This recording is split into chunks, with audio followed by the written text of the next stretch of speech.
আজ রাজভবনে রাজ্যপাল এবং মুখ্যমন্ত্রীর বৈঠক হয় এবং সেই বৈঠক সুপ্রিম কোর্টের রায় মেনে সৌজন্যমূলক হয়েছে বলে জানিয়েছেন মুখ্যমন্ত্রী মমতা বন্দ্যোপাধ্যায়।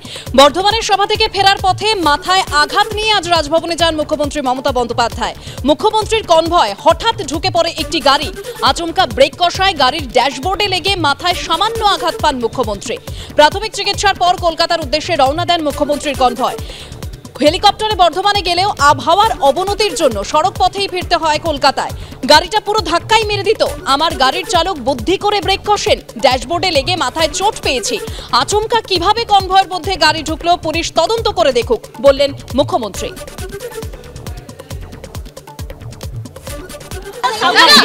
আমি এখানে এলাম, আমারও মনে হচ্ছে একটু জ্বর আসছে এবং গা গুলোচ্ছে, কারণ একটা কনকাশন তো হয়েছে এবং অনেকটা ফুলেও আছে।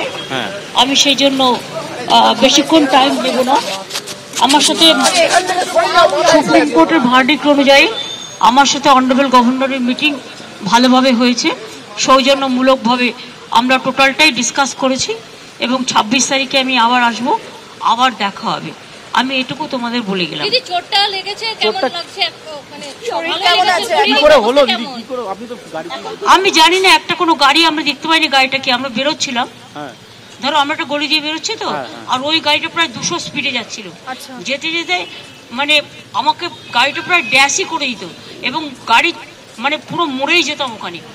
ওখানে আমার যে ড্রাইভার ছিল পুলিশে, আমার যে ড্রাইভ করছিল সে, কারণ আমাদের তো হেলিকপ্টারে আসার কথা ছিল, আমরা আসেনি ওয়েদারের জন্য, ও সঙ্গে সঙ্গে ব্রেকটা কষে এবং বুদ্ধিমানের কাজ করে ব্রেকটা কষেছে।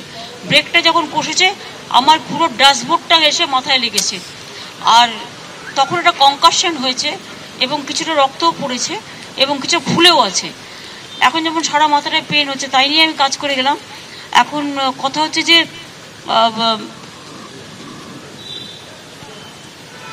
গাড়িটা যদি কাঁচটা খোলা ছিল আমার, কারণ আমি পাবলিক মিট করতে করতে আসি যখন লোক দাঁড়িয়ে থাকে, কাঁচটা যদি বন্ধ থাকতো তাহলে ওই ড্যাশবোর্ডটা কাঁচ শুদ্ধ পুরো আমার সারা শরীরে যুক্ত হয়ে যেত এবং গাড়িটা কিন্তু চুরমার হয়ে যেত।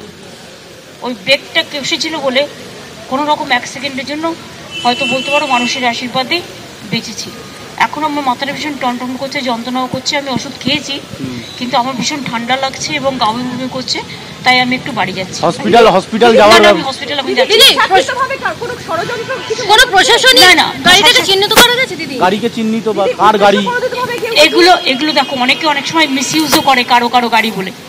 এগুলো তোমরা তো দেখেছো, বিএসএফ এর ড্রেস পরে আমার বাড়ি চলে গেছিল। আমার মনে হয় এটা পুলিশ ইনভেস্টিগেশন করুক, মানে law will take its own course. পুলিশ ইনভেস্টিগেশন করে দেখুক, আমি এক্ষুনি কোনো কথা বলতে চাই না।